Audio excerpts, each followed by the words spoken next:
I'm calling this segment Surprising Facts because one of the things that precipitated PTSD emerging out of this series of events, and one of the things that has made this set of events so sticky in terms of needing to be resolved as opposed to just throwing by the side and moving on and letting the pattern repeat itself, is just how shocking and surprised I have been time after time with the juxtaposition of extremely unusual behaviors, things I've never experienced at any point in my life from anyone, being paired with the roles of a public nonprofit, of a therapist, of a psychedelic sitter, of a community leader, of a facilitator,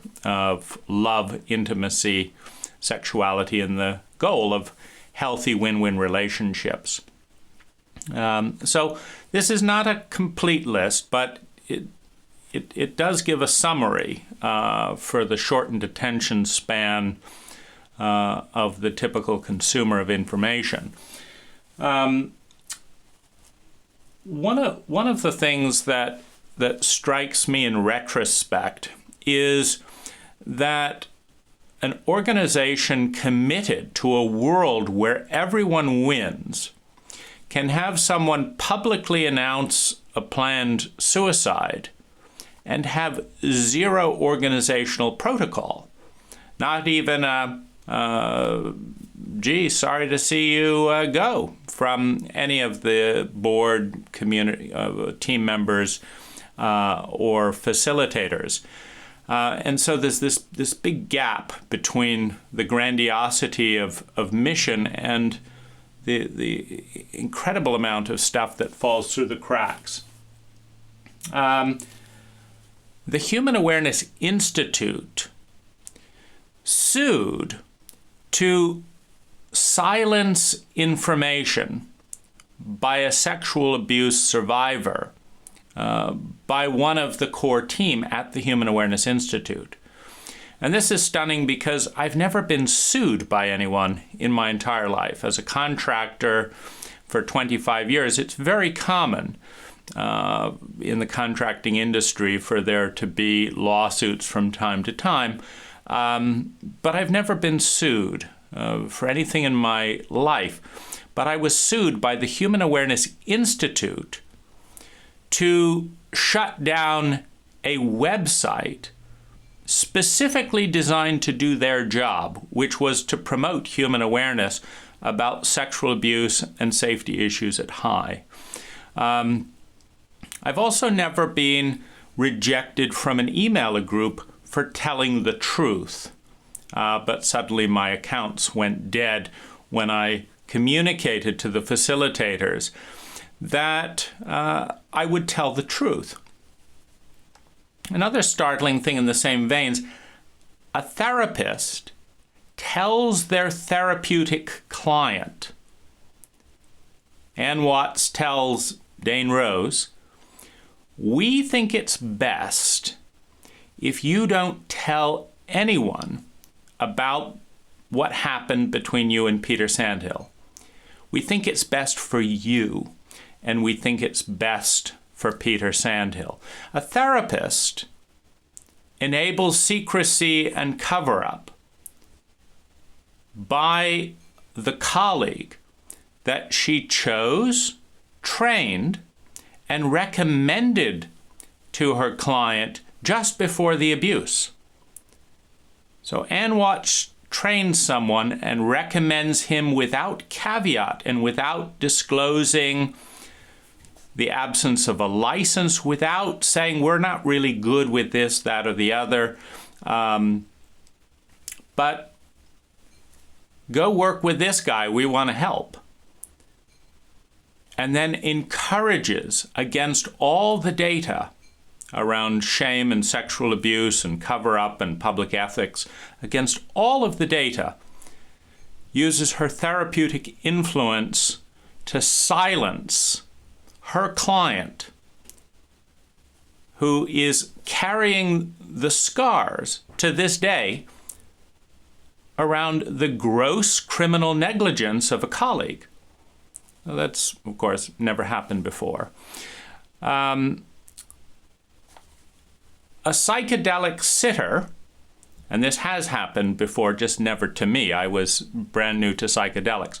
A psychedelic sitter argues for 5 minutes to try and get his client to triple the dose that the client is comfortable with, knowing that the client is highly sensitive, because I've announced in Peter's workshops multiple times that I'm highly sensitive, knowing that I have Asperger's symptoms, because I've announced that multiple times in high workshops,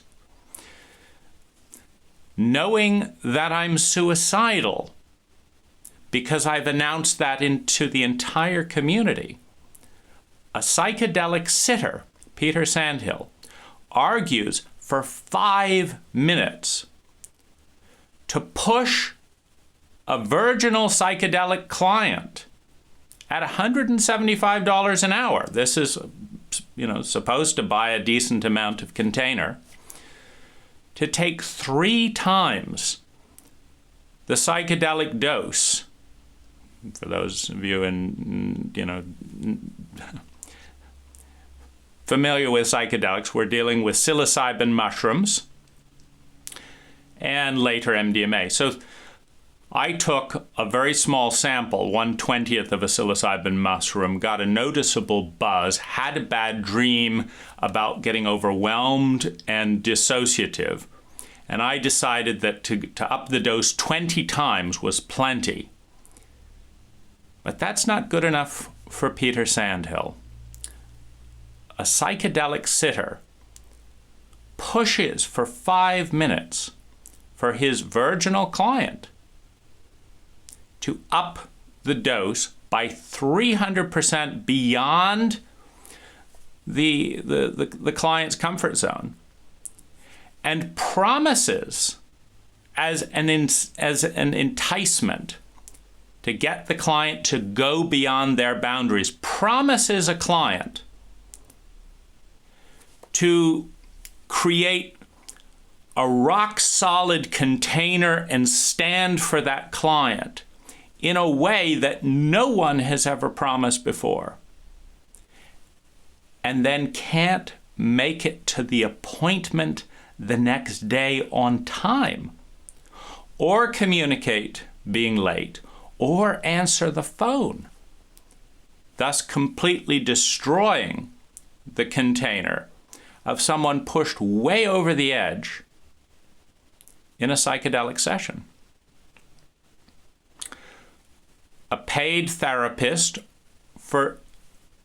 on more than 2 occasions in 10 years escalates a sexual relationship with a paying client and high participant, and insists on charging $175, charging for the sessions after the relationship turns romantic, despite more than 5 direct requests saying that that doesn't feel good, and I don't want to be charged for a love affair induced under the influence of MDMA that said therapist pushed twice after the overdose with psilocybin led to dissociation. So you've got a dissociated client who's somewhat incoherent, and you decide, in addition to having pushed that level of overdose, to add MDMA, which is a judgment inhibitor. Then you decide to escalate a sexual relationship with a paying client in violation to marital agreements, high agreements, the law, every therapeutic guideline in the book. And then you don't show up for this promised container. and proceed on a protocol of disowning and dissociating all responsibility for the event. That is a stunning series of things. No therapist in over $150,000 of work has ever been late for a paid session. One. And I'm trying to think I'm sure someone was 10 minutes late or something. No one's failed to communicate if they need to reschedule. But after pushing past boundaries into virginal homosexual terrain, virginal psychedelic terrain, virginal therapeutic terrain, a complete betrayal of container without any apology for the gross criminal and ethical negligence of these things alone. Now, at the forefront of all ethical work around sexuality in this country is coming forward, telling the truth, being reintegrated where we are. See, when you have secrets, you can't be connected with, because you can't connect with something that's secret. You have to have intimacy before you can love. Meaning, if you've hidden some part of yourself away, that's not being loved by you or anyone else, because it's hidden, it's partitioned. It's like a plant. You water the garden, but you've taken 3 plants that are kind of taboo, and you've taken them into the cellar in the dark. And they're in there. They're not getting watered when the rest of the plants are, because they're partitioned. Secrets partition the self. The Human Awareness Institute,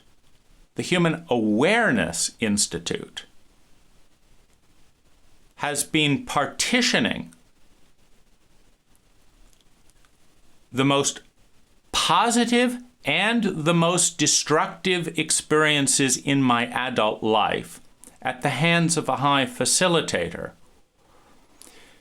in a protocol of controlling communication and facilitating secrecy, rather than bringing the truth, light and dark, out to the community.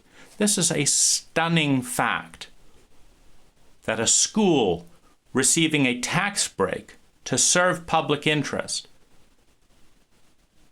believes that the best way to end sexual abuse in this country and culture is for the abuse survivors not to tell anyone else what went on, to protect the abuser and protect the organization that houses sexual abuse in its midst. That is incredibly surprising. Within the framework of win-win, ethical, ongoing, sustainable relationships, responsibility, the ability and willingness to respond to impact, for anyone who's had sustainable relationships is at the center of the ethics needed for sustainable relationships. An organization, a public nonprofit, a group of facilitators and board members who repeatedly state in public that they are committed to a world where everyone wins, which presumably includes their clients, increases the psychological suffering, insanity, and shame of a sexual abuse survivor by, 1, asking the sexual abuse survivor to sign a non-disclosure contract without legal representation that has simply 2 clauses. 1, the client will hide the secrets of the sexual abuser and not tell anyone. So that's an abuse contract. And then secondly, that the client will never sue high. So this is a self-absorbed abuse contract handed to someone as they're moving from trauma to PTSD, while simultaneously denying that sexual abuse by a high facilitator is a high issue.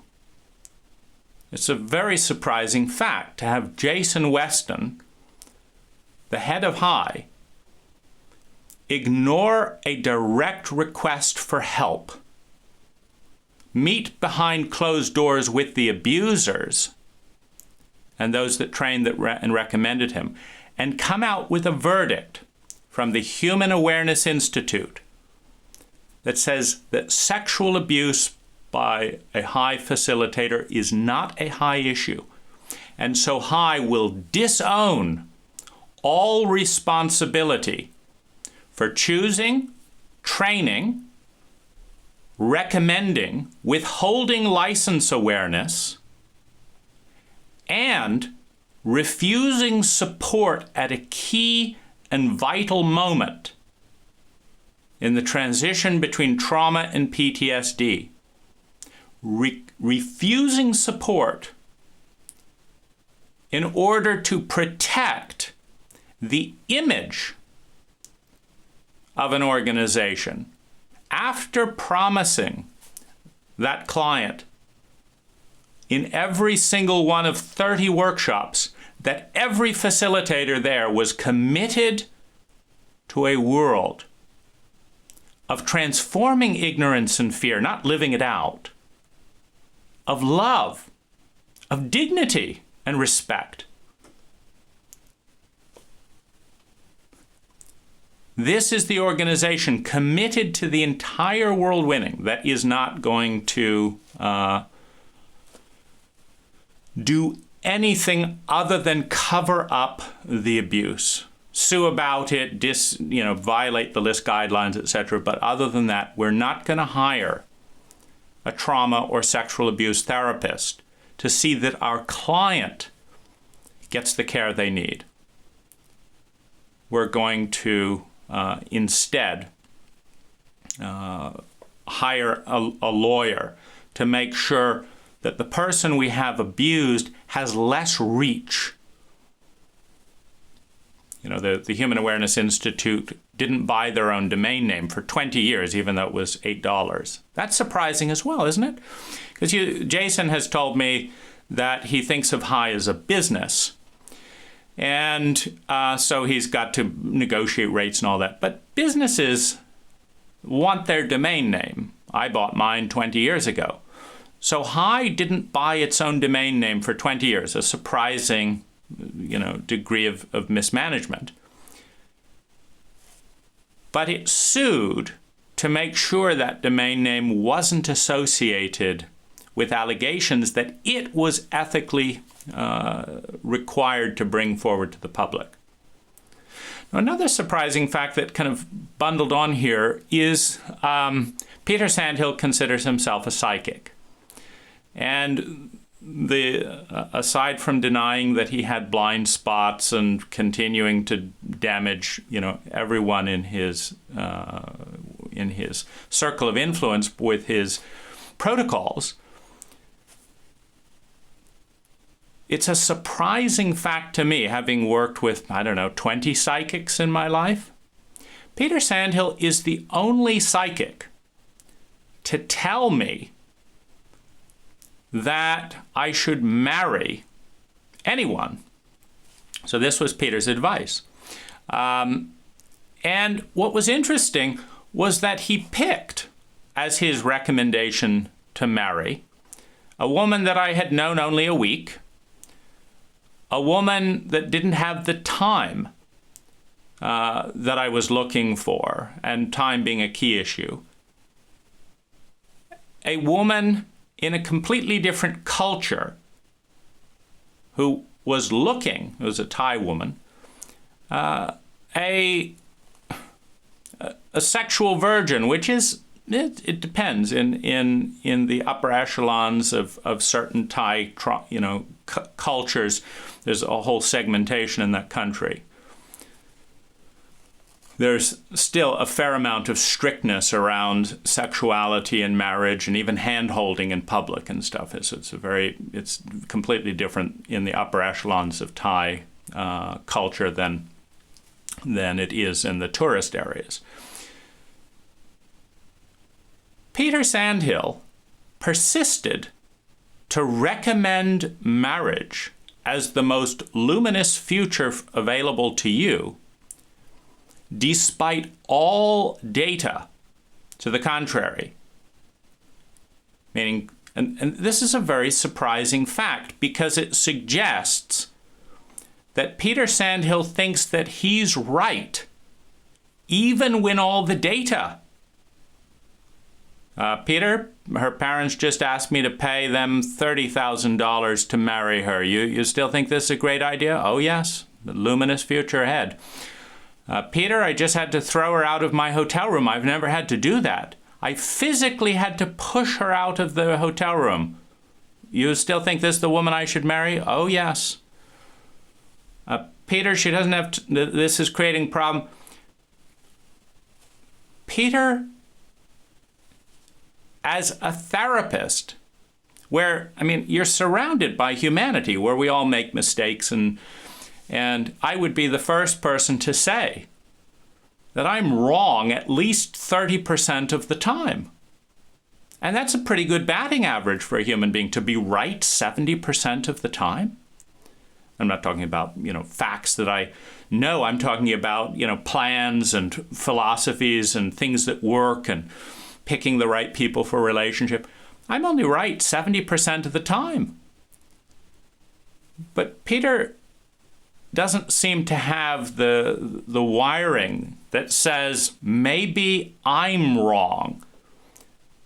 Maybe if my client is developing PTSD, maybe if they're dissociating, maybe if they're in the worst relationship in their life, maybe I'm wrong. But that's a very surprising trait. I guess it's in the kind of egomania trend of leadership.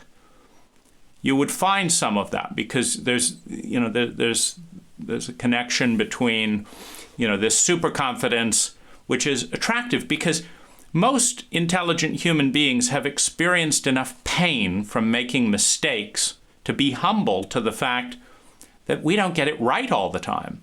And it's really painful when we get it wrong. And so there needs to be some space for uncertainty. But a pathological egotist doesn't have that concern. And that's surprising to find in a therapist. Now, another very surprising kind of phenomena around the psychedelics is I looked more deeply into the MAPS protocol for healing PTSD, and that's, healing is the whole purpose of this session. And they did 3 months of psychotherapy with a male and female person ahead of an MDMA session alone. So we're not talking about an overdose. We're not talking about combining psilocybin and MDMA in the first session. We're just talking about, one dose of MDMA. And they prepare for that for 3 months in psychoanalysis and preparing in data.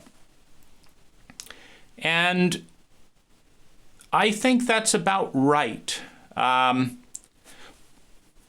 having asked Peter Sandhill, he didn't have a questionnaire. He didn't have any questions for me other than what kind of clothes I wanted him to wear.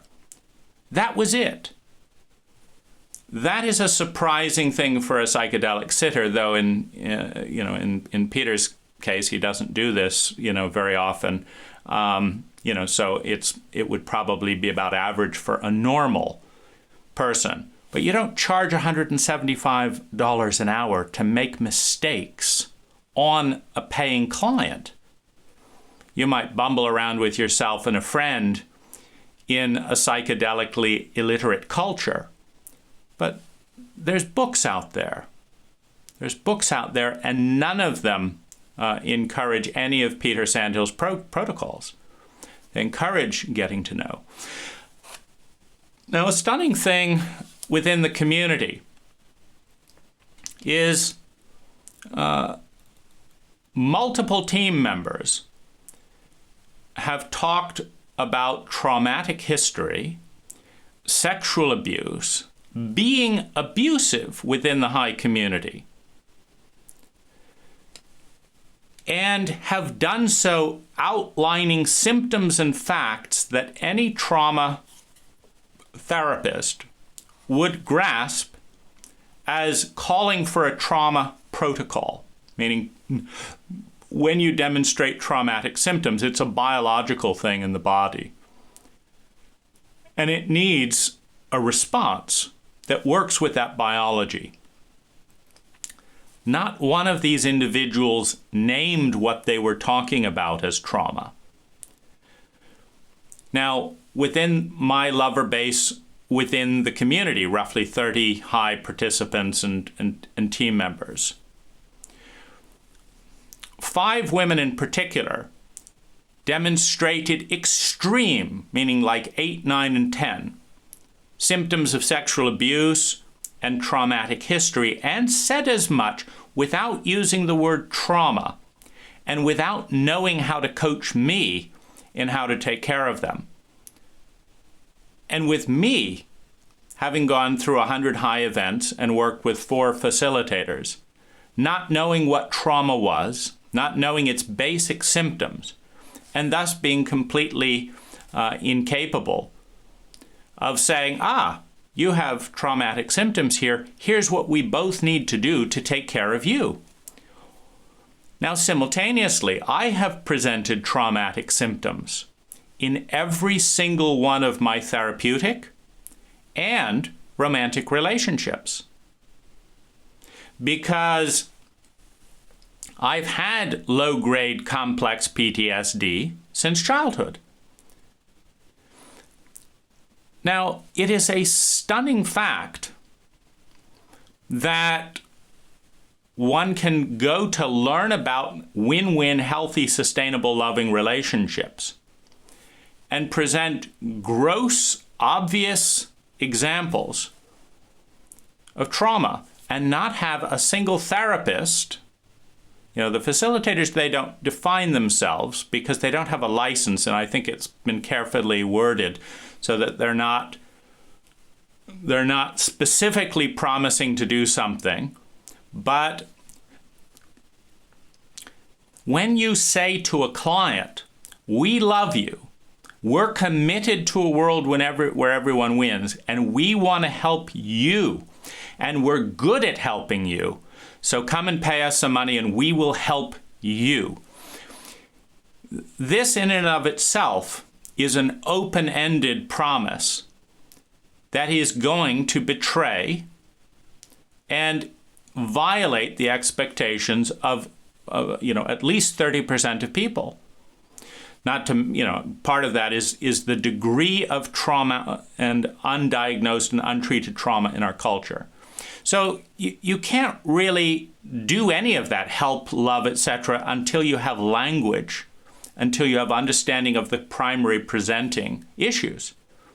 In this case, trauma, early childhood attachment disorder, when a child cannot securely bond to either parent, shame, and trauma around culture, all the media and coverage exposure for me growing up around homosexuality, illegality. My government put my uncle in jail for 10 years for being in possession of drugs. That is a trauma to the family. It is also a betrayal, a violation of truth, etc., because, for those that have done the research, Nixon was just trying to suppress liberals against Vietnam who happened to coincide with being psychedelic users, and so he couldn't make it illegal to be liberal, so he made it illegal to take the substances that were helping people understand that the Vietnam War was wrong for America, was wrong for humanity, was wrong for the ecology, the earth, and it was wrong for us and for Vietnam. It was a mistake. But the power structure in our culture doesn't like to admit making mistakes. In part, it doesn't necessarily know how to be competent.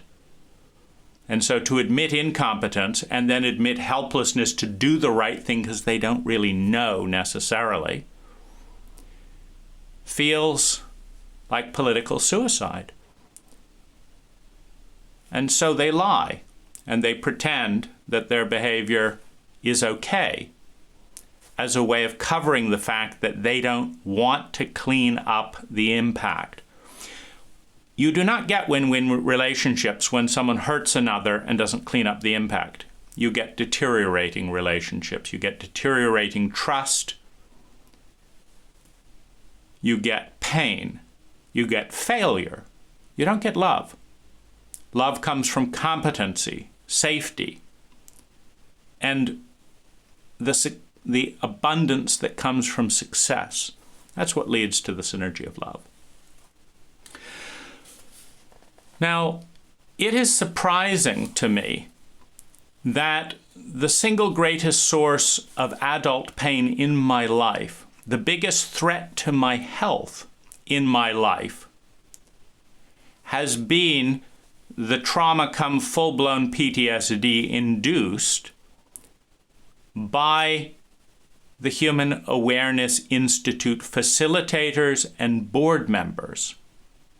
Now, I think it's also worth noting, because we are very good at passing the buck in our culture, that in writing to team members and participants from more than 30 workshops, this is what I had to do when Hai shut off my email account so I couldn't tell the community the truth.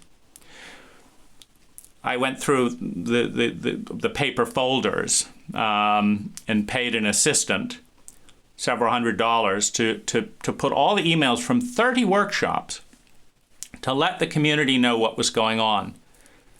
Now, it is surprising within a room of love that 4 of the people who responded out of 15, so we're talking with 600 team members and participants, 4 of the 15 people who responded with abuse and criticism.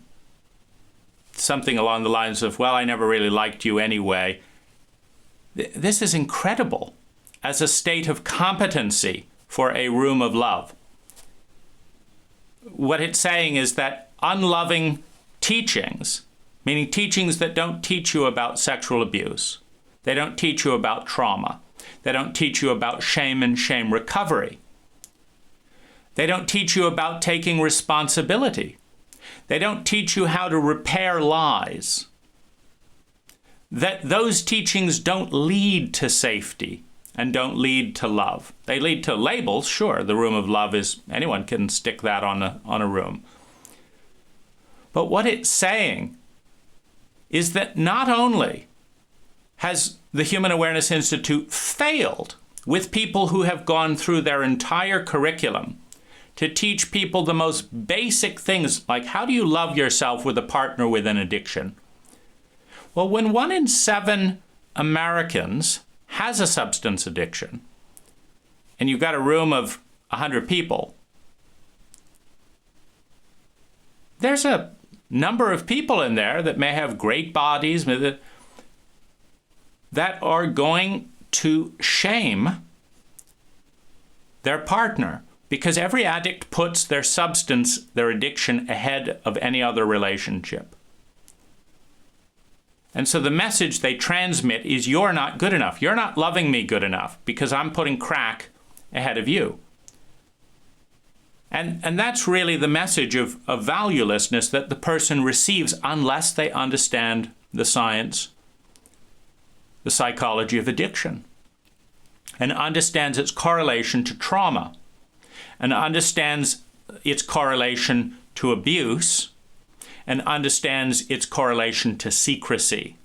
In other words, unless you understand exactly how the high facilitators sexually abuse a client, induce trauma, induce insanity and secrecy, they go hand in hand, because when you pretend that the most important event in someone's life doesn't exist, you're asking everyone to be insane. Because to be sane, if you have a giant pink elephant in the room, you deal with a giant pink elephant in the room. That's sanity. To have everyone tiptoe around the giant elephant is insanity. When you ask someone with PTSD to go insane to protect the abuser, it deepens the virus which ripples out into the community. We're not talking about safety and love. We're talking about abuse and abuse enablement. Now, a very surprising fact, when a Tantra teacher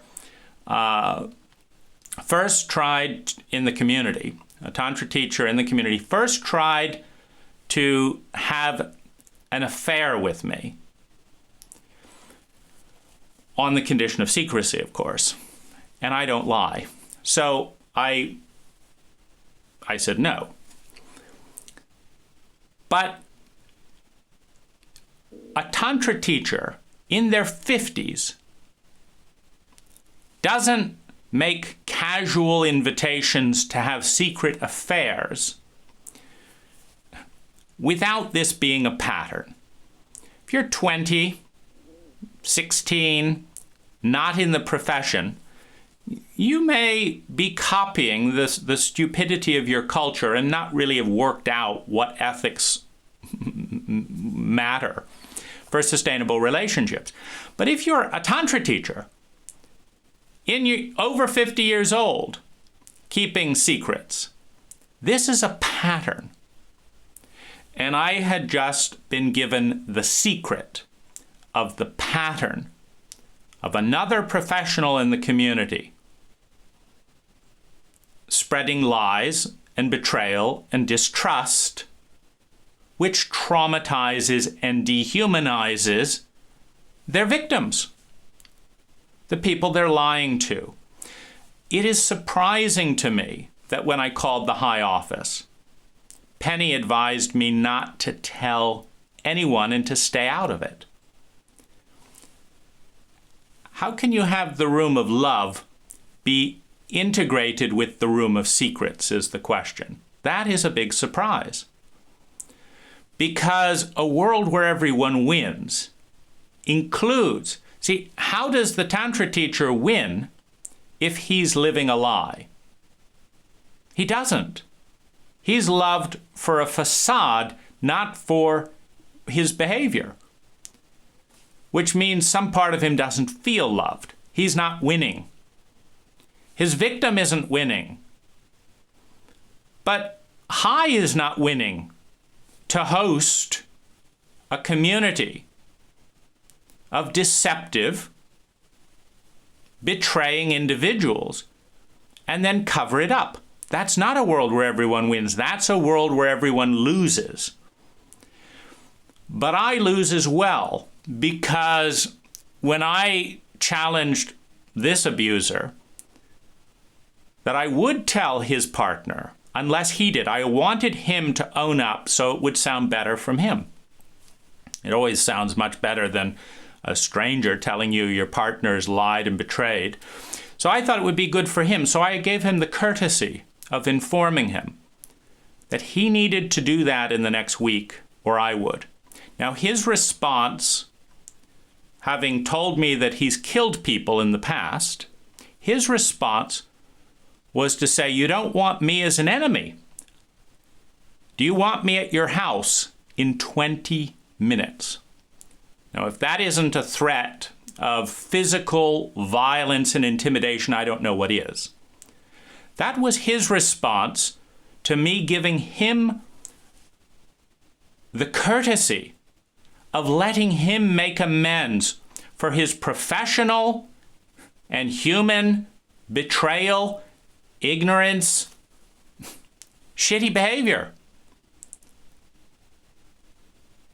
is to intimidate the one who speaks. And that's where the high office advises covering it up, just like they cover up Peter Sandhill. This is very surprising to me because it doesn't work. What I mean by that is I've never lied or cheated on any of 100 lover relationships, specifically because the data is in. One, you have to keep lying to protect the lie. So you're growing a dishonest relationship. With each lie, the gap between you and the other person grows. You can't see. You have no into me you see. You have into me you lie. If you love a lie that has nothing to do with the other person, you're not winning. If it is ignorance, for example, to think that short-term sexual gratification has anything to the value of a meaningful, sustainable, trustworthy win-win relationship. Those two couldn't be further apart.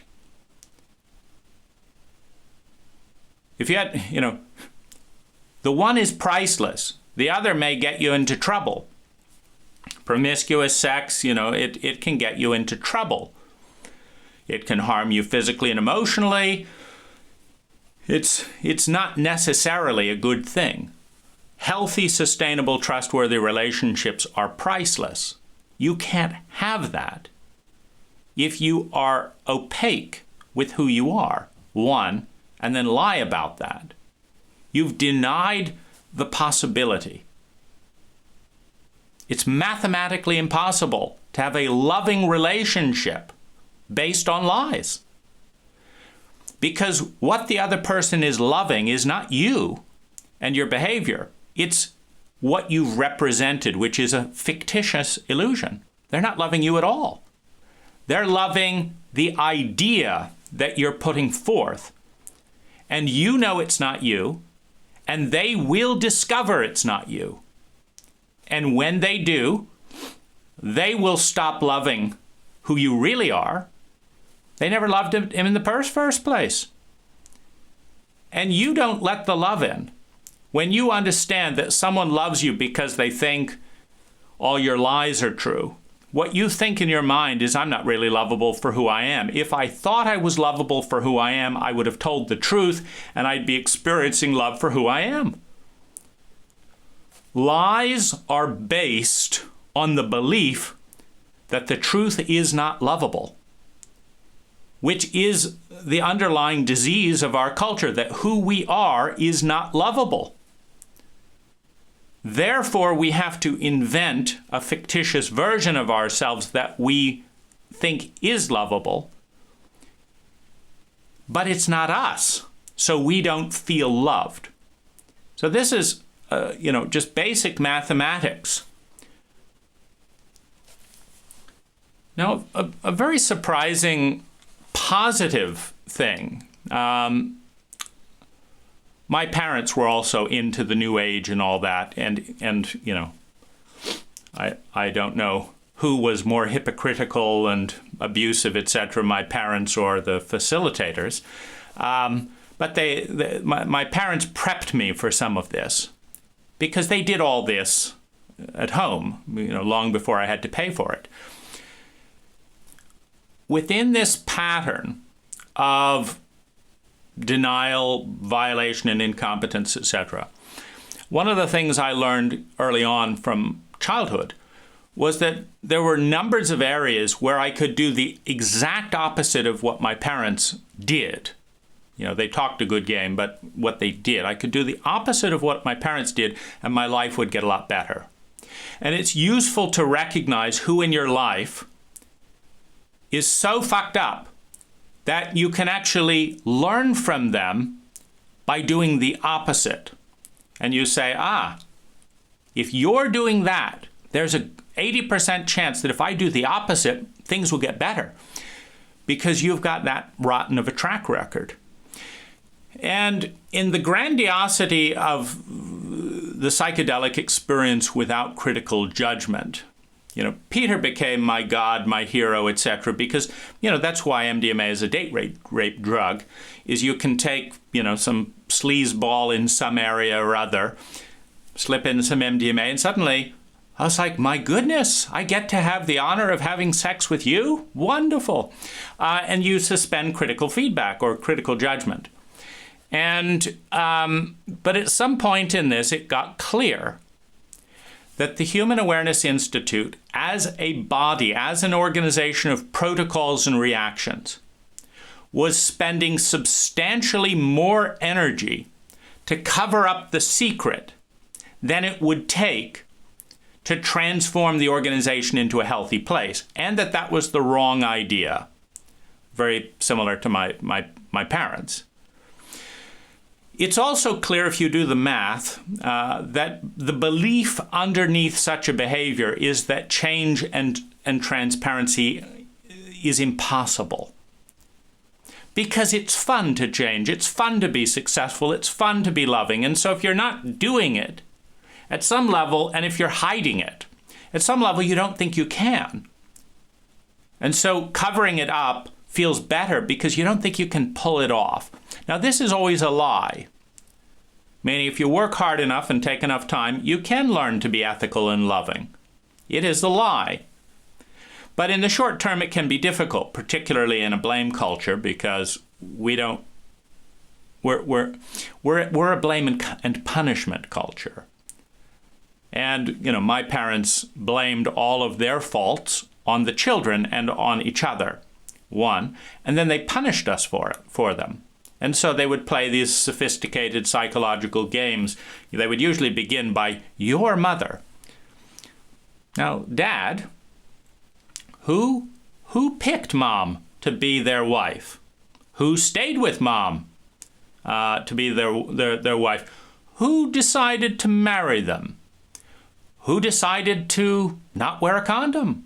Who decided to have 5 children without understanding anything about parenting? Who decided all that, Dad? Was that me, or did that have something to do with you? So why exactly, when you're listing your long litany of complaints and punishments, is it my mother who's doing all this rather than your wife? Well, he was a 6-year-old kid on the inside. He was terrified in an emotionally illiterate cult. That's what you get. So when you experience enough of that type of blame and punishment, and nobody seems to know what they're doing. I mean, your government doesn't know what they're doing. Your parents don't know what they're doing. Your teachers don't know what they're doing. Your boss often doesn't know what they're doing. Competent people in an organization wake up and discover, my goodness, 80% of these people are damaging the company, and they're getting paid for it, and no one knows what's going on. I mean, that's a surprising, and weighty realization for anyone competent in any field to understand how much incompetence. And so to wake up and understand in the middle of this that the Human Awareness Institute facilitators, for example, when I gave Peter the easy way out, I said, Peter, don't charge for this session. After we fell in love and, escalated wrong, I said, don't charge for this session. I said, it will be it's not good. Now, I was high. I didn't have all the logic at the time. Now, Peter could have just said, gee, I'm risking my career. I'm risking the high organization.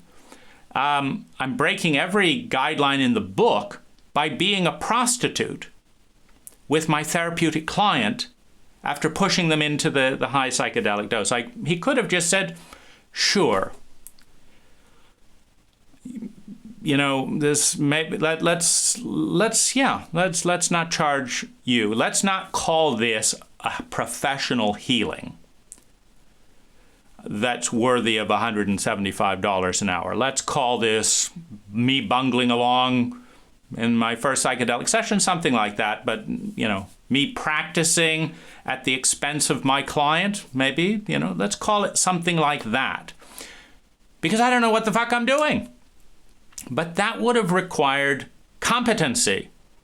The Black Swan, in a wonderful book, he's a great contrarian thinker, etc., points out, Nassim Taleb, incompetent people are not competent enough to know they're incompetent.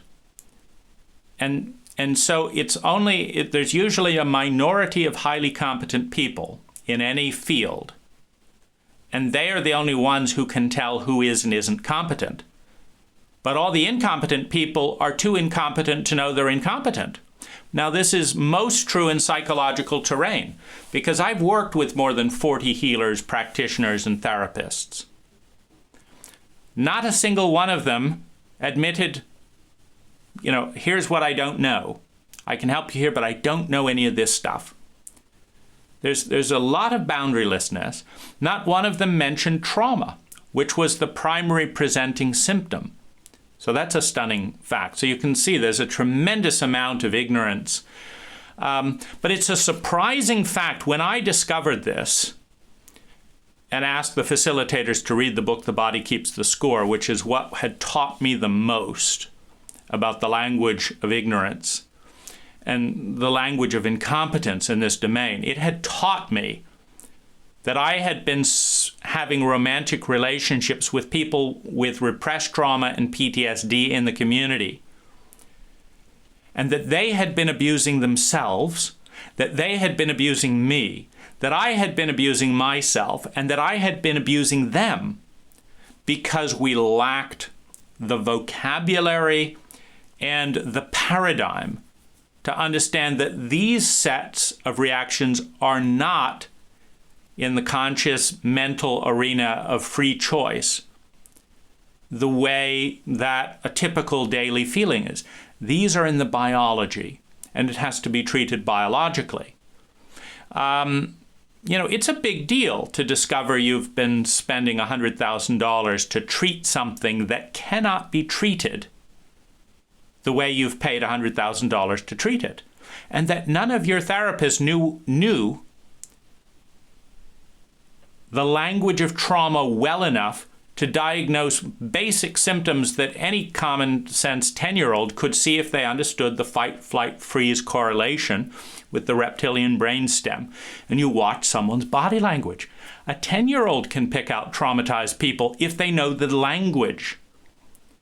And none of my therapists could. And so I want HIGH to embrace its commitment to transforming ignorance and fear, and to actually become vaguely competent in the terrain of trauma, at least not turn their sexually abused clients into, people with PTSD, but, bring some awareness to it.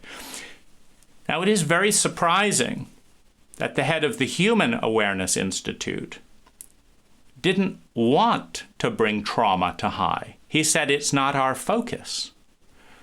Well, it's a very surprising thing to say we're committed to you winning, but we are also committed to controlling the information to make sure that no one in this community knows what they need in order to win.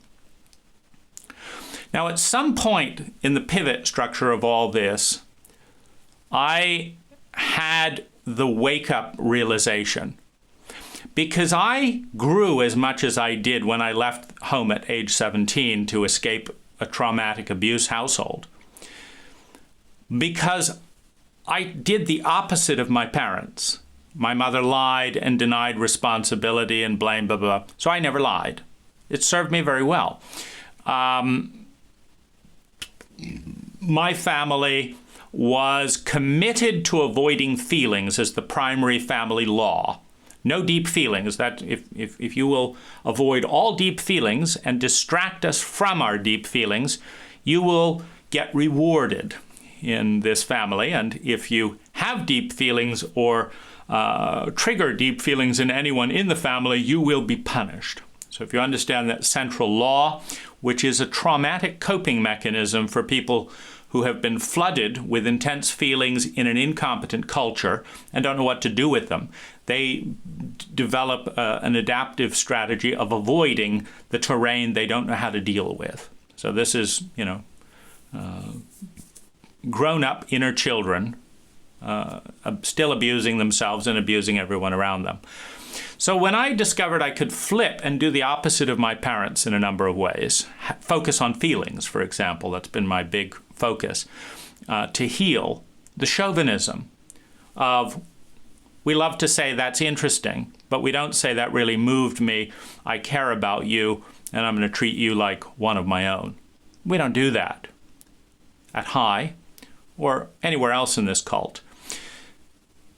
Now, the moment that I realized that my best odds of health and recovery were to do the opposite of what I'd learned at High and what the facilitators were embodying, was the moment I gave birth to my marriage. And this is interesting because on the one hand you have psychic Peter saying, marry this one of the most incompatible persons I've ever met who I'd only known for a week. And of course that leading to $60,000 of failed trauma on both sides, and there's a lot of expense and hassle. And of course no successful marriage, which any good shamer will of course blame on their client. And Peter never wanted to apologize for that either. The woman I ended up marrying was the first woman I met after flipping the facilitators. And this is a very surprising fact to me. What I realized was that the facilitators' 100% was for me to shut up, disappear, and go away and participate in a denial pattern. That was their 100%, and they were going for it. And then I looked at my 100 failed relationships, and many of them learning, growing, and all of that. I'm not saying that any of them were a waste of time, but I was not married or in a sustainable relationship with any of the 100 women I'd spent time with. And I had come to High to learn how to have win-win relationships, because I knew I didn't know, because, you're a fool if you watch incompetent parents abuse one another and you think, oh, now I'm equipped to do the exact opposite.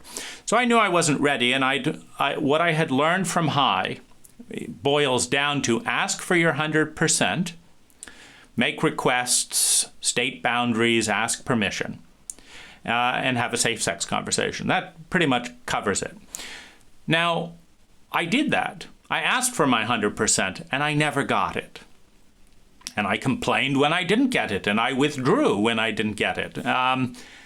And that had been going on for 10 years, and I was not in a sustainable relationship. That's partly why I was suicidal. It's like, I'm doing this, what I've learned, over and over again, and it's not working. 100%, request boundaries. So I'd never lied to anyone. I'd never cheated on anyone. I'd asked for my 100%. I'd never gotten my 100%. And when I got that the facilitators didn't actually know what they were doing in a lot of this terrain, like when Peter Sandhill was lying to Sarah and telling his client about it, that's not competent. That's incompetent. And so I realized, you see, I'd never done that to a one-night. I'd never lied to a one-night stand. And Peter was lying to his facilitator, his wife, his colleague, because he thought it was more convenient. Now, that woke, this is terrifying when you're stuck because you want to believe someone knows what they're doing. It's very traumatizing when you realize that the people you're relying on may be more, maybe more fucked up than you in that area, is I guess a way to put it, since we all have our strengths and weaknesses.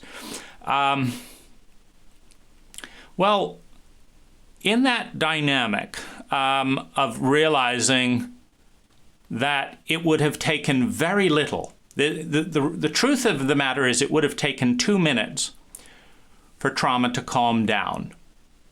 And this is a very important kind of gold nugget from this experience, because you're not going to learn this at High, of course, either. And it's very important to understand something that you can do in 2 minutes to resolve traumatic abuse of this nature. I asked every single High facilitator to hold me and listen to me. And They all met instead behind closed doors and excluded me, which led to PTSD. Now, one high facilitator, one, calling me and saying, Dane, I'm so sorry, one. Two, you are not the problem. Three, we are going to do everything possible to see that your health, sanity, and well-being gets better. And four, we are going to learn from this with your help and make our public and our clients safer. What do you need? What can I do to take the most stress and pain off of your life at this moment? What can we do? We're going to do this together. You see, that took 2 minutes. One adult who understood the terrain could say that. And not a single high facilitator or board member or team member has ever said that. And so if you understand that something can be solved that is as severe as trauma becoming PTSD or calming down with 2 minutes of competency, then it becomes, this huge siren should be flashing to alert people to this pivot point. Here's where the Human Awareness Institute facilitators and board members en masse headed down a rocky slope of ruin that ensured that every single one in their group and all their public lost, experienced more pain, more failure, didn't win. And that's all it would take. You see, but it's incompatible with an abuse cover-up is the problem. And this is why I say that every addict picks their addiction ahead of anyone else. The high facilitators are addicts when it comes to avoiding shame, incompetency, and owning their inadequacy to operate in certain terrains. They're addicts around covering that up. So while it only took 2 minutes to say the obvious thing to say, and while I asked for exactly what would have been great, meaning even better would have been someone saying, I'm on my way. I will hold you and I will listen to you until you feel safe. That's what you've asked for. We should never have abused you this way. This is atrocious that this went on within the high facilitator body, and I am not going to let you as our client pay the price for our stupidity, our ignorance, our lack of training. Peter, you're not paying that price. And that's how we as an organization are going to grow. This is called leadership, by the way. If you want to understand the terrain between, incompetency and leadership, study the career of Donald Trump and study the career of Simon Sinek. You could, Stephen Covey in his 7 Habits, etc., is a similarly good, model if you want to understand leadership. Now, in a community and in a dynamic of children and in the terrain of trauma, we're often dealing with the regressed childlike nature in all of us. There may be no adults, and that is a very big risk in this terrain. You may not be an adult. The facilitators are not an adult in this terrain. The board members are not an adult in this terrain. And if you've regressed and sexually abused a client, they may not be an adult either. And so this is the terror of this terrain, to find oneself in high levels of traumatic pain without a single competent adult in the room. This is what creates the terror, the grief, the panic that can pivot trauma into PTSD. So it is surprising to me that the very first woman I flipped High's protocol on is now my wife. In a relationship that started when I was at the worst I've ever been, and in which she was recovering from traumatic childhood abuse. And I was not attracted to her sexually. I was not at all aiming for marriage. I wasn't even aiming for a romantic relationship. But what had happened in the few days before I met her was I realized that the self-absorption, the narcissism of two people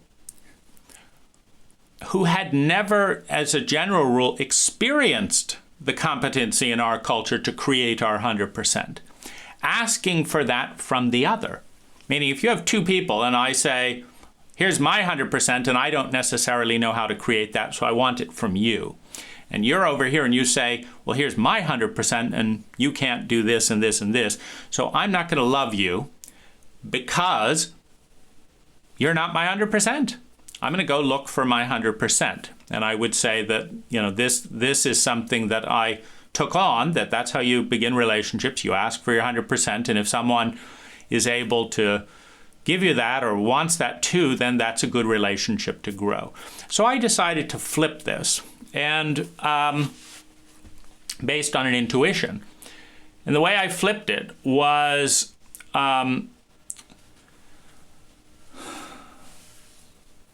the first thing I understood, because I wasn't going to meet with this woman at all, but the first thing I understood was that there was a power imbalance. And so I thought about what the facilitators did with power imbalances.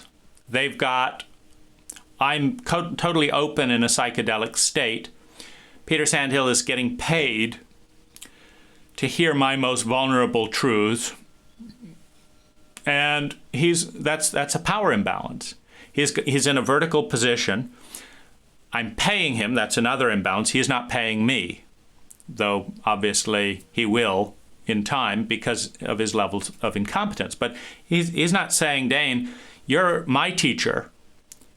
I don't know what the fuck I'm doing. Please help me learn, and I'll pay you to practice my art, and teach me, because I obviously don't know what I'm doing here. That, wouldn't have been as vertical, but he was influencing me more than I was influencing him. Now, this is also a very surprising fact. If I break down the two dominant personas present in those interactions with Peter Sandhill, I see a highly competent, manipulative coping mechanism for a sociopathic environment that kept me alive in childhood, that I've often identified with and thought was me. This is just what develops when you have sociopathic parents that don't empathize, is you develop the ability to manipulate your parents to meet your own needs. Meaning empathic parents meet your needs because they care about you.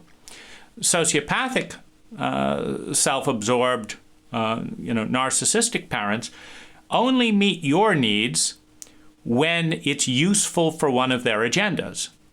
So, for example, if mom wants to look like a good mom and she's taking you out in public, then she's very interested in how she looks to other moms. She wants to look better than. I'm a wonderful, competent mom. So she starts worrying, oh my gosh, I'm not a very competent mom. How am I going to get my child to look good? Okay, maybe I'll bribe him. That's a good one for an incompetent parent. If you don't embarrass me in public, I will give you sugar, bad for your body, good for my ego. I will do this and this and this, and then I will look good. And so you have an immature narcissistic parent is all about them. And so they're trying to manipulate because they don't empathize with their child, which when the child is in enormous amount of pain and the parent doesn't empathize, maybe even punishes you for being in pain because it's interrupting their TV program or whatever, the child learns the ropes. They model from the parents. And so I learned that my parents could not be counted on to tell the truth, do this, that, and the other, And so you had to play a lot with the dynamics. You had to understand the zones in which I had influence and they had influence. If we were in public, I had the influence, right? And so So I developed, basically, I'm not safe in this world, but if I learn to manipulate in the right way, I might be safe, meaning I might get some of my needs met. If I understand what the other person wants and make giving it to them conditional on getting some of my needs. And this is a terrifying, lonely reality as a child, but it is the only way to survive and feel secure in a sociopathic, narcissistic household. And we raise people like that because we raise traumatic people in our community and we leave them there. My father descended into PTSD at age 6 from his World War II father who started hitting him anytime his father felt his PTSD symptoms, with a government that was quite happy to discharge sociopathic fathers onto the children, just like we've done with Iraq. Right now in America, there are thousands of children being abused by our military veterans with PTSD. And there are special military agencies that cover a lot of that up and put the abusive parent, give the abusive parent protection, because what they're really protecting is the budget of the U.S. military. The U.S. military does not want to spend the money to rehabilitate its citizens. It would like to invent a phony war, go and terrorize and cause PTSD to children, mothers, and grandmothers in Iraq on flimsy evidence, and in the process, terrorize and dehumanize American soldiers, and then dump them back on their children without adequate support. That should give you a little bit of a level, if you understand fractal patterns, of what it's like to grow up in this culture. When your government will do that without a second thought and will lie about it if it helps them look good in public, i.e. get elected. It's popularity and image trumping substance, love, and competency. So it is not really, when you fully understand the power system design and how it fractally reduces from the government to the community, the local government, to the power structure at high, to the parents, to our own egos, and how we dish out decision-making and empathy within our psyche. It shouldn't really surprise us that much, but it is a shocking realization to go from secrecy and fear into realizing just what a big deal this level of sociopathic incompetence is and how it affects generations of our culture. So anyway, I decided I would do the opposite of the facilitators. And so I decided to be, to the woman who is now my wife, the way I thought an intelligent facilitator would behave towards me. So all the facilitators wanted secrecy. So I said no secrets.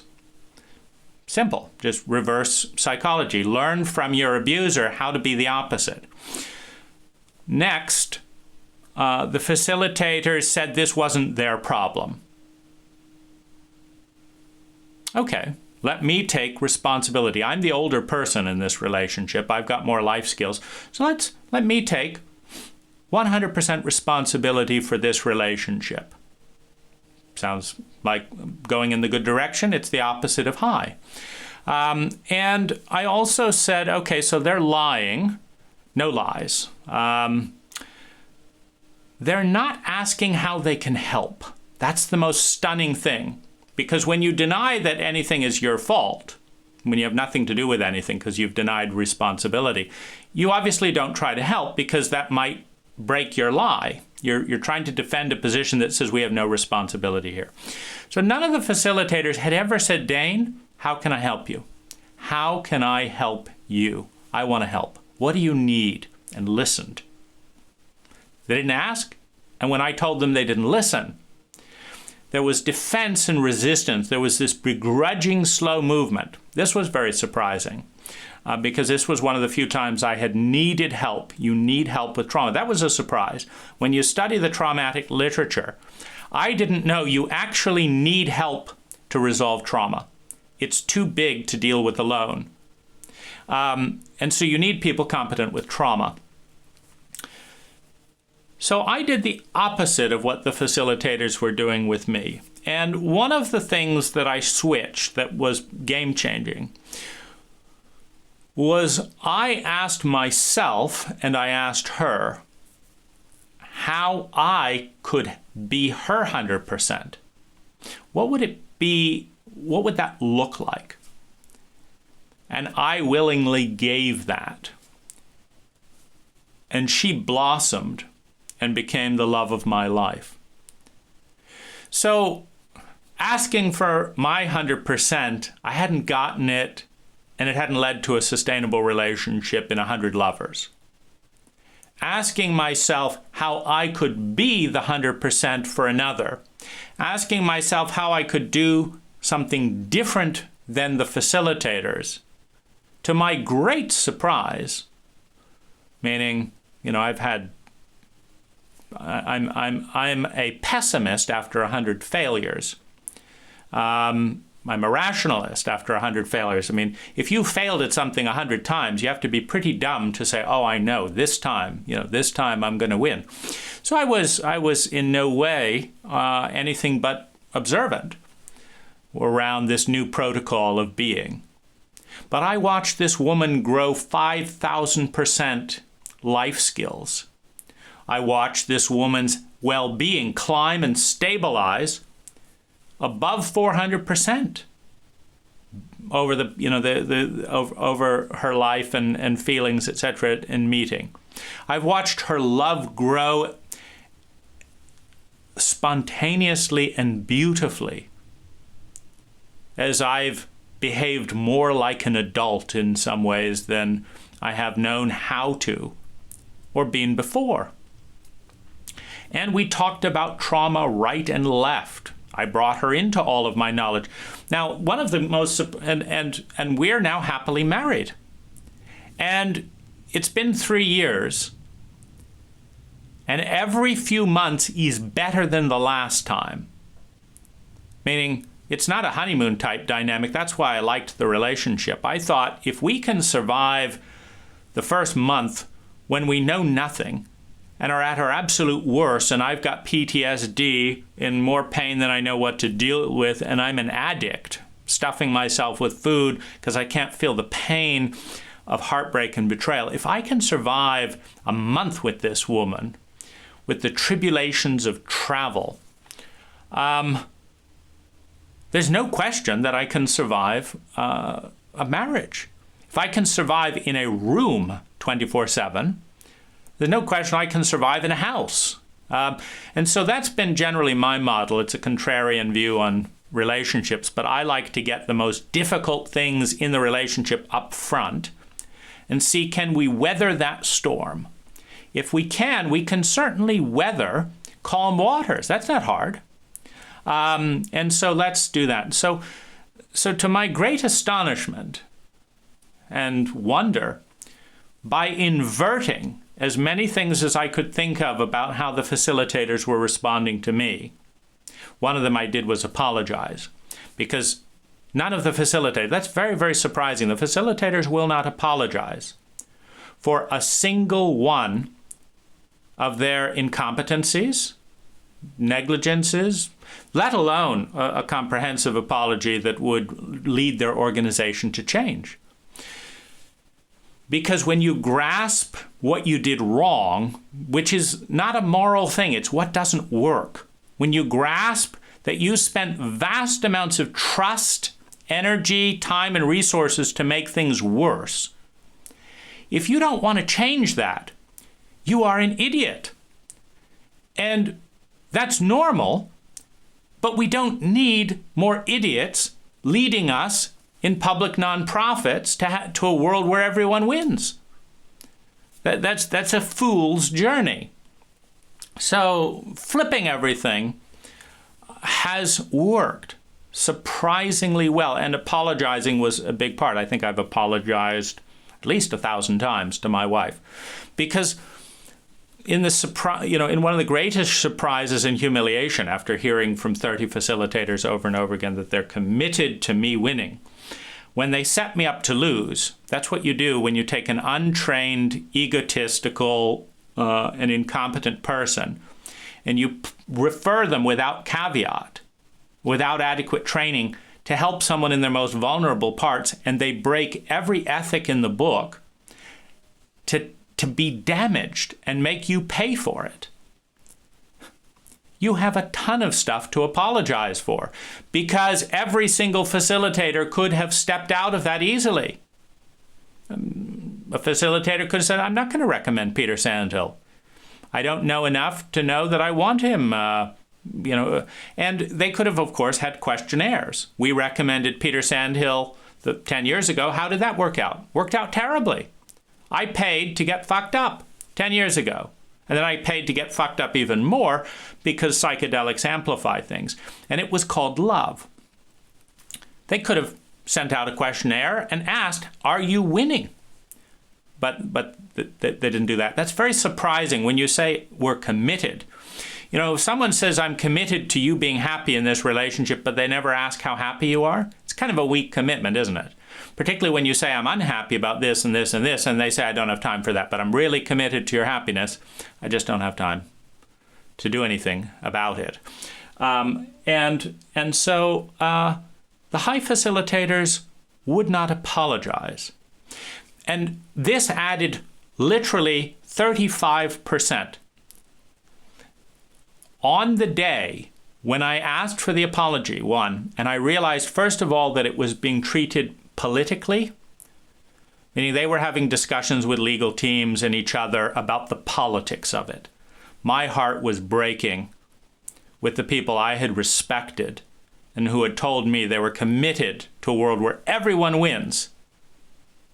And people do win a little bit more when they get an apology for gross criminal negligence and sexual abuse from their facilitators. Not much more, but a little bit more. And it's a gesture, and it suggests that we're willing to deal with sanity in this terrain. When I started noticing, you see, Ann Watts didn't apologize as the last person who recommended Peter Sandhill to me. Instead, she wrote and she said, Dane, you've no idea how hard I'm working to try and get the other facilitators to apologize to you. But she didn't apologize. She didn't apologize for training Peter Sandhill. She didn't apologize for doing couples therapy in which multiple partners and I demonstrate traumatic symptoms, and her telling us, I can't help you, that's trauma terrain. You have to deal with this person. She didn't disclose her own lack of licensing. She didn't disclose Peter's lack of licensing. She didn't get me a competent trauma therapist. She advised me to cover it up in one of our first conversations as my therapist. But she said, it told me that I would never be seen and loved by these individuals.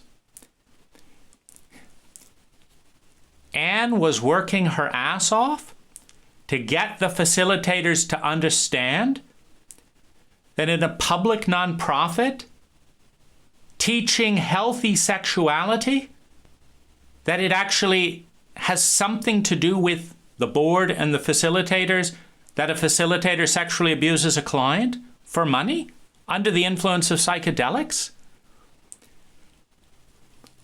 It was incredibly surprising that I learned about trauma from a stranger in a cafe after the PTSD symptoms had crystallized, which was after Hai made it clear that it was my fault that I had trusted them to work with Peter.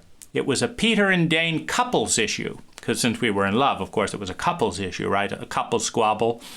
That was Felicia Williams' take on let's give Peter Sandhill 30 minutes to vent how angry he is with his client for ruining his life. Sounds a bit like mom and dad, doesn't it? The therapist has no power. what could I do? I had to push high psychedelic doses. I had to. Why? Well, I just did. But, you're supposed to behave well. I'm supposed to be able to take a baseball bat to your psyche, and you're supposed to be able to look on the bright side of that. And if you don't, well, maybe you're just a bit negative, And so this is the thinking of a narcissistic abuser. And Peter has always been one of my favorite facilitators, and I think that's also the surprise of understanding that when you don't dig deep enough into your parents' abuse dynamics, you don't recognize all the things they called love as abuse. When you got love and abuse cross-wired to protect their image, which is what every parent begs from their child, please make me look good, please make me look good, and how you'll make me look good is if we can take, let's take 80% of these items over here that any textbook would call abuse. But just between the two of us, let's relabel, this one is interesting, this one is loving, this one is generous. I was so generous with my penis at 6 years old. I just, I'm too generous. I'm just too generous. And let's relabel this stuff so that our abuse survivor will go insane. And once you've cross-wired abuse and love, your entire life is screwed. Because the culture doesn't say, you've had love and abuse cross-wired, go out and be abused, and then you'd go out and find someone who knew how to love you, because that's how you understand what abuse is. You've got them cross-wired. Instead, the cult says, go out and find love. Go out and find all those things that your parents have bullied you into calling love that felt terrible. And that's, of course, the primary game of the facilitators around a dynamic like this. They want to define what love is by intention, by willful ignorance and criminal negligence, etc.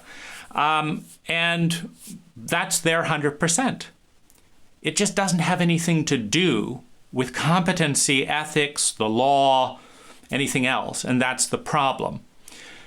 They would like their client to go insane because it will make them feel better than it will be to say, you have no right, ethically, legally, morally, to do this kind of work in this way with these level of training and licensed agreement, and you need to become accountable to your mission, not your egos. That's what you need if you're not to be a threat.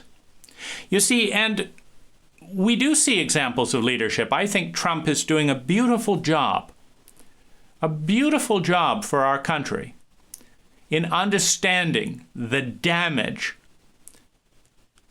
of faulty misogynistic leadership in ourselves.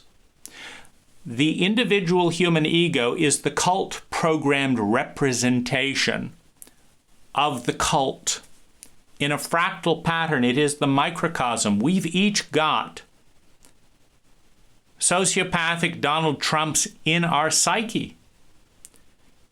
And they come right out of the woodworks when we're scared, when we're frightened, and we're angry. Our Donald Trumps come out and say, I know exactly what to do. And they lie to us. They say, I've got a plan.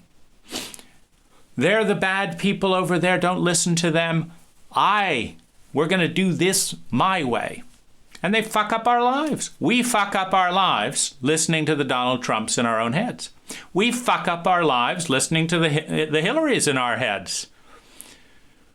And we go out of our way to attack and minimize and distrust the Andrew Yangs, the people that actually have a little bit more integrity than average.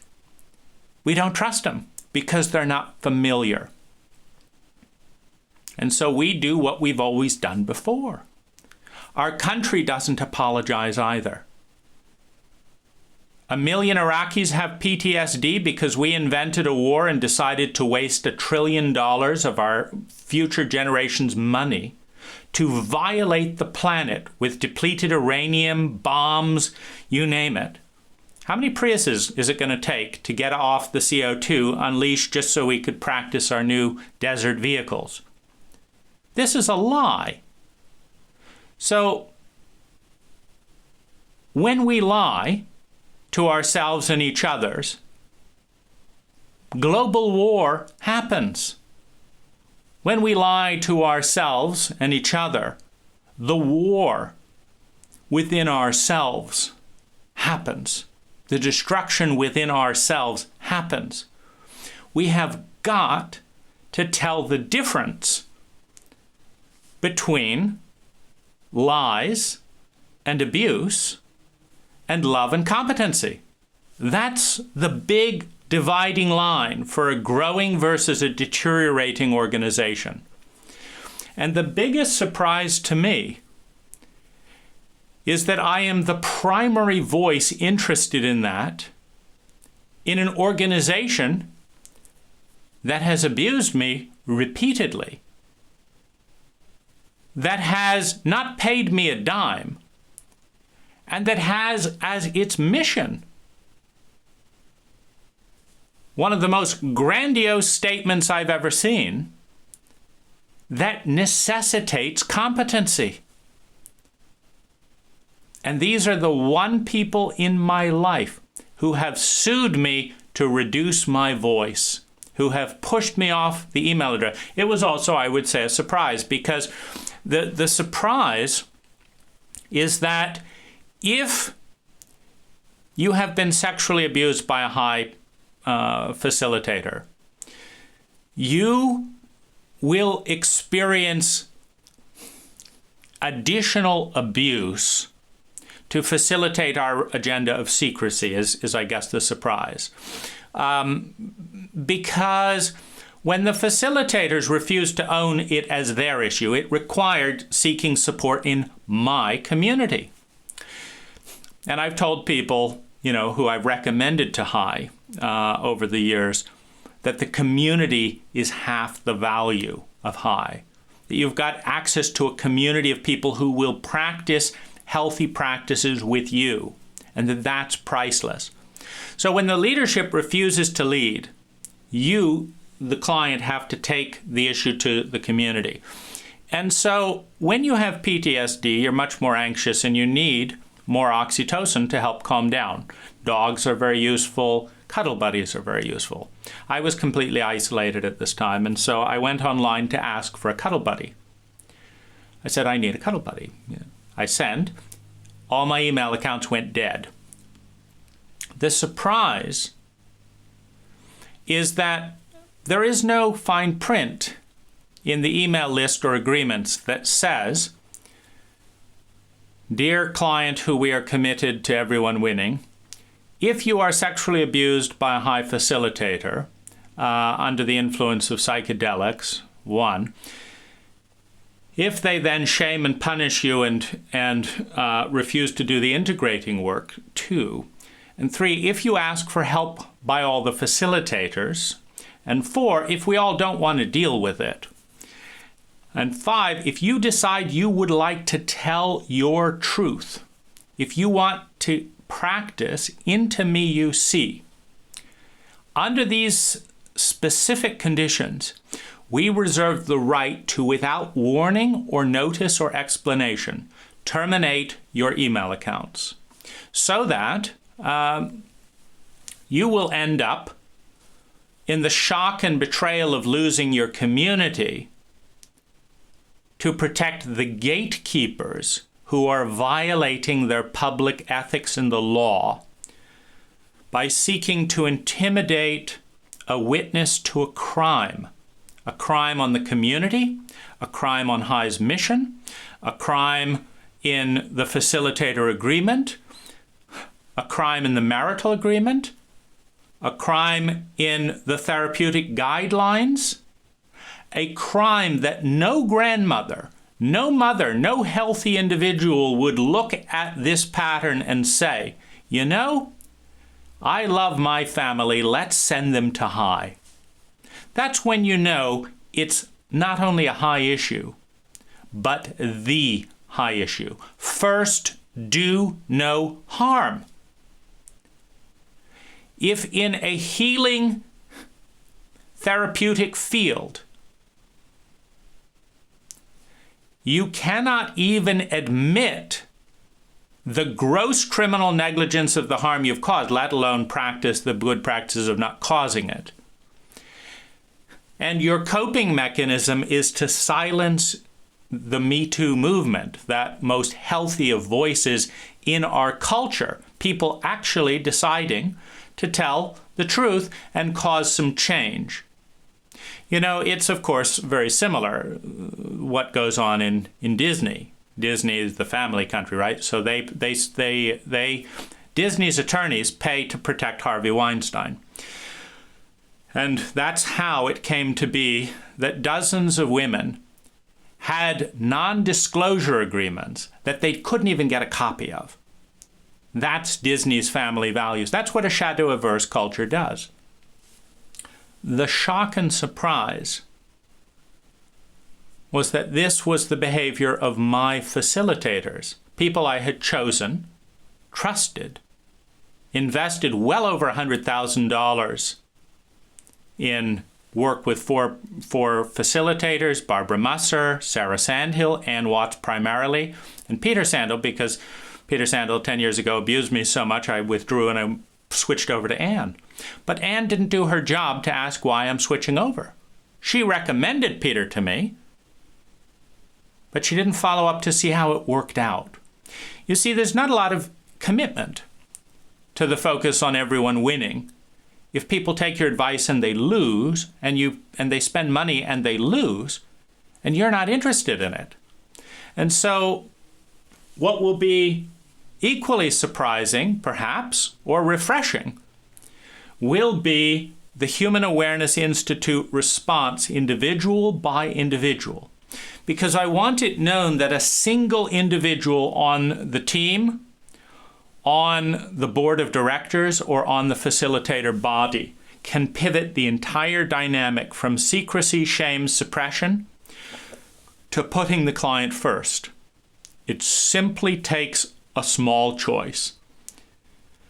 The Human Awareness Institute facilitators, I believe, are committed to a world where everyone wins. They're just committed to secrecy, shame, and hiding their incompetence a little bit more. Meaning, it's not a black or white scenario. But impact pivots on behavior. Jason Weston at one point, this was the funny thing. The facilitators like to get credit for what they might have done but didn't do. Peter Sandhill said, Jason is such a sweet guy. I'm laying on my back at that point because they've all denied it. My life is falling apart. But he says, Jason is such a great guy. And the facilitators continue to be great people in each other's eyes and in the public image. He's such a great guy. You know, Jason, we were all over at my house discussing what we should do. This ties into the surprise of how much energy do the facilitators take to make things worse. Because if one of them was over at my house listening and understanding and asking how they could have helped, they would have actually made it better. But instead, they always met. They never invited me to a single meeting of all the meetings they had behind closed doors to hush this up. They never invited me. That's a surprise. Would you expect a institution, let's say Harvard University, who does not promise love, who does not promise a world where everyone wins, who doesn't really promise anything. But Harvard University, if there was a sexual abuse allegation by a professor in which the sexual abuse survivor asked to tell their story, could you imagine the scandal if Harvard, just a boring American institution, nothing, spiritual about it. Could you imagine if Harvard's protocol was to ignore the victim's request to be heard and to meet behind closed doors with the abuser to learn what really happened, not what the tape said, of course, because there's a 10-hour recording of what actually happened, but to learn what really happened from the abuser? so that the abuser can spin their narrative after the victim asks to tell theirs. Could you imagine the stupidity of that? It's hard to imagine. And so it was very surprising to find that you have to go to a world where everyone wins nonprofit about love and into me you see to find this level of control and communication. That is a stunning finding. So I was surprised by that. And there may be many more surprises. Who knows what these individuals have in store in terms of cultural treasures? Because if you unpack what the high facilitators are doing, they're doing what most of your and my parents did, in one way or another, in different shades and different shapes. That has been nicely glossed over as love. And we wonder why we're so terrified of the word love in our cult. Could it be that when your therapist asks to sexually abuse you and call that love and bill you for it, and when your parents beat you and call that love and ask you to praise them for it, and when your teachers teach you ridiculous subjects in incompetent ways and call this our commitment to you and education, could it be that what's actually shoved down our throats is so toxic that even when it's called love, our visceral response is simply to run for the hills when anyone says they love you, because we know what love feels like, and we don't want anything to do with it, because it's not love. And I'll leave you with a small circle that, so much of this has been the process of me learning from everyone else but my parents and therapists, and then trying to figure out what's going on and discovering that what I'm learning from strangers and this book works better than what I'm learning in therapy and all that. And one of this is this piece about love, because it's thrown away around in very confusing ways. If you love someone, and you're talking about love that you would not run away from, there is caring. If you care enough, you look, you perceive, you see. If you see enough, you understand. If you understand, you empathize. If you empathize with understanding, you attune. The most essential part of the attunement process: how are you doing? Is this helping? What do you need? How does this feel? Is this helping? What do you need? What else could I do? Attuning. That bit doesn't work for me, but this bit over here, could that work? Attuning is a dynamic, transparent feedback loop. And it leads, that's what attunement is. It leads to competency. Competency leads to success. Success leads to abundance, to synergy, to an explosion of resources. When you succeed, like you ask a plant, do you want a gallon of water or do you want a cup of water? And you don't drown the plant and you don't starve the plant, you attune to the plant. The plant grows. As the plant grows, you have abundance, you have shade, you have fruits, you have what that plant brings. And with abundance comes safety, comes pleasure, comes joy, comes gratitude, comes trust. When you partner with someone or an organization or something, and great beauty emerges, you feel more trust. because they are trustworthy. When you partner with someone and discover that they told you they had HIV right after they said they were clean and then you caught it, you don't have trust. You have deterioration and grief and pain, and you will keep that person further away because they're damaging your well-being. They're not competent, basically. They don't love enough to care to become competent. So you have gratitude, joy, abundance, success, trust. And the synergy of all of those things is love. So love starts as a discipline. Mature love. You have the young love. I need you. I don't care what you need or whatever. I need you. That's a child. Nothing wrong with it. It's just a child love of need. I want you. An adolescent, I want to fuck you. I don't care that you got a job interview tomorrow. I want to fuck you. It's all about the adolescent. Two self-centered forms of I need and I want. Get into the slightly more mature, this is my vision. I would like a relationship like this, and I would like you to change and do this so that you can be my 100% and blah, blah, blah. Still all about me. There's only one form of adult love, and it is about the disciplined behavior that consistently attunes to and helps another person meet their needs to survive, feel secure, feel a sense of love and belonging, feel a sense of self-esteem, develop their personal gifts, bring them into the world, and create a sense of transcendent love that emerges naturally when you're in the presence of an organization or an individual who helps you in that way. Now, I talked about the adaptive manipulative personality that I developed when two parents are incapable of loving. When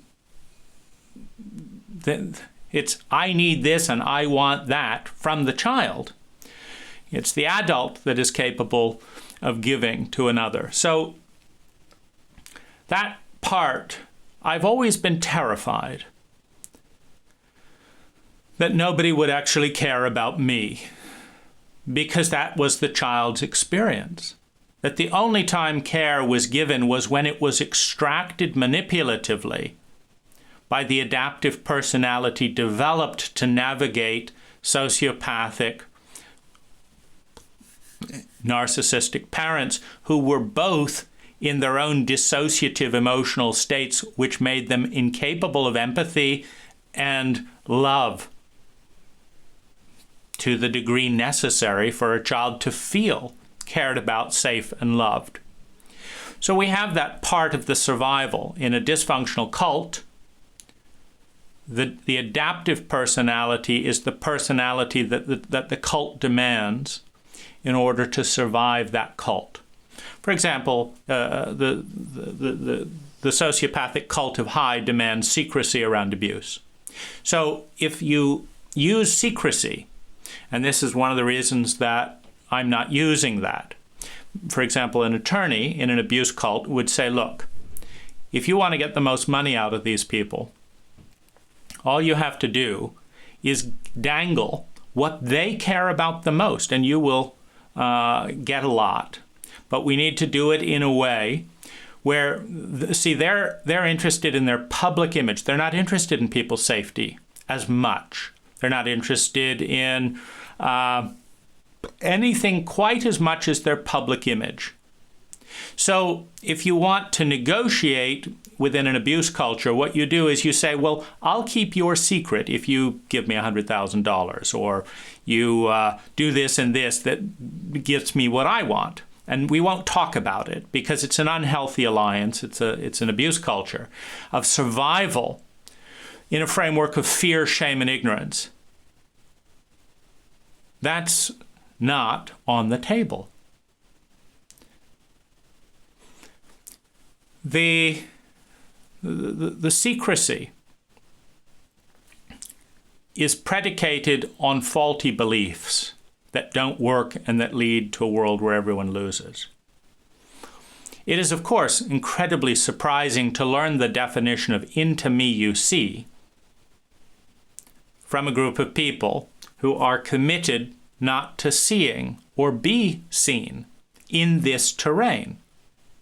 That's also a big surprise. But beneath the adaptive personality in every child is an innocence, is a truth, a beauty, an authenticity that says, I want to survive and I want to help you survive. I want to feel secure, and let's help each other feel more secure. Let's be honorable. Let's honor the needs of one another and thus be honorable. And we can create love and belonging together through transparency, because you cannot love with secrets. Secrets are based on the belief that the truth is unlovable. The truth is us. The belief that we are unlovable doesn't lead to loving behavior. It leads to secrecy and hiding. The most surprising thing, if I look at the thing in over its entirety, is that I have met with resistance and defense, both within the community, within the facilitator body, and within the board of directors, but most notably the facilitator body, when I directly asked for empathic love. There is nothing more direct than saying, I'm heartbroken. I've gone through 10 years of abuse with this man. I desperately need help.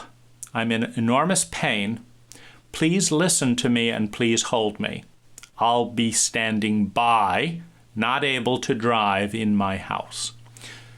It doesn't get more direct than the healthy outreach of human need around trauma, which requires support from someone competent on the outside.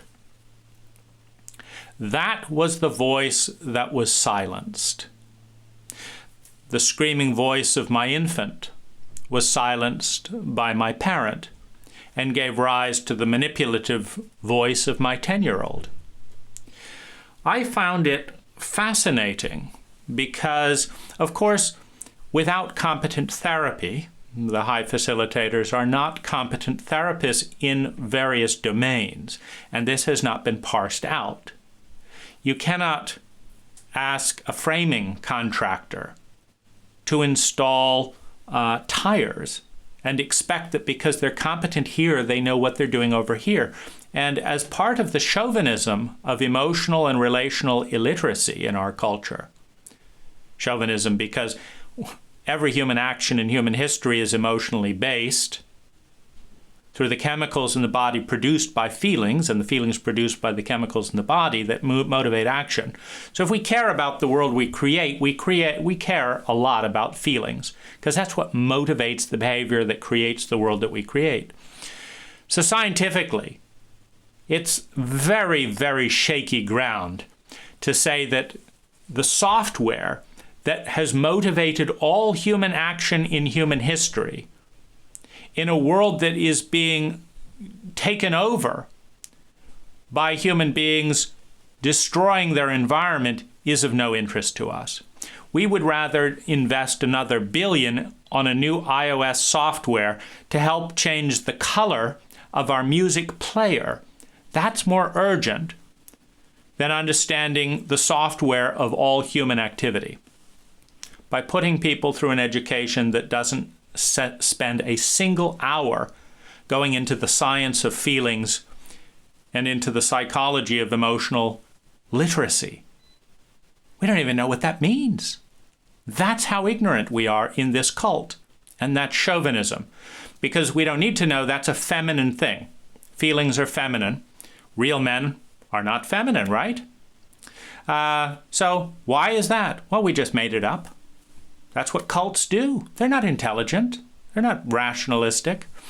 And so looking back, the most striking and disturbing thing was as a result of the birthing process into a truer sense of self, because there was nothing wrong with the psychedelics. There was something wrong with the container and the agenda of my therapist in the session. And so I had two personalities running through the psychedelic session. One was the manipulative pleaser who signed a contract with Dad to make Dad look good to himself so that he wouldn't beat me and so that he would say he loved me. And so that was kind of running with Peter Sandhill. Now, what's interesting is that Peter jumped instinctively to say yes to this voice in me. He had no problem throwing away his facilitator agreements. He had no problem escalating a sexual relationship. But there was another voice that came through in the psychedelic session. And this was the voice that said, take money out of this, Peter. Focus on this. Focus on your love. Focus on this. Focus on that. Look at your blind spots. You really hurt me. Now, this is a voice of truth and transparency that makes love possible. Not probable. Obviously, Peter chose not to love my authentic self. Peter chose not to love the little boy who asked Peter to go into the dark wound of shame in the midst of the session. Peter didn't want to go in. So Peter is embodying the enabler of the adaptive personality while fearing and attacking the authentic terrain in the psyche. And this phenomena of attacking the truth and enabling the coping mechanisms of addictive and adaptive personality creates age regression. Because what we're really saying is be a child. You're in a childlike relationship where you don't have any power. And so sign the contract. Don't be an adult. Don't think, because you cannot be in this circle of insanity and think. But you cannot be an adult and not think. The solution, be a child. Regress into the wound. And so the surprising thing was that various people playing out trauma protocols, etc., and abuses in the community have brought me back to feeling 2 years old. That's a very common age when a lot of me split off in a sociopathic home. So the 2-year-old is not unfamiliar. What is stunning to me is that it has taken me 4 years to climb out of all of the age regression induced by my entire therapeutic body, using the massive scale, position, bonding, and gatekeeper to try and influence an abuse survivor into the insanity that will render them unable to heal. You cannot heal abuse when you call it love. There's nothing to heal. And that's the cover of an incompetent healer. You know, my mother was playing that game when I was 12 years old. She'd read a book, right? There's nothing to forgive because I'm God. See, it says in this book, I'm God, right? I'm the essence of God. God is all that is, you know. And so God doesn't make mistakes. So if I beat you there's nothing to forgive, is there? Because I must be perfect because I'm a part of God. You know, dysfunctional 25-year-old hippie parents of traumatic, history in an abuse culture can pull that off just fine. We don't need the same protocol by the leaders of a Human Awareness Institute getting a tax credit to foist the same bullshit on their regressed, traumatized, sexually abused clients, with the only distinction meaning that High expects its clients to pay for the abuse, whereas my parents did it for free. My parents paid me to abuse me with free house and board and all that. And they were God, of course, and couldn't make mistakes, but, at least they weren't having a position of competency and authority and therapist. So these are surprising little snippets in this thing. and they lead to a lot. If you will open up those packages and see, wow, what does this mean? And what does this mean? How can I grow if I accepted this? How could I treat my partner different if I did the opposite of what the facilitators were doing? If I sought to be someone's 100% without, overstepping my own boundaries, rather than trying to find my 100%, what could be created that I've never seen before? Aho.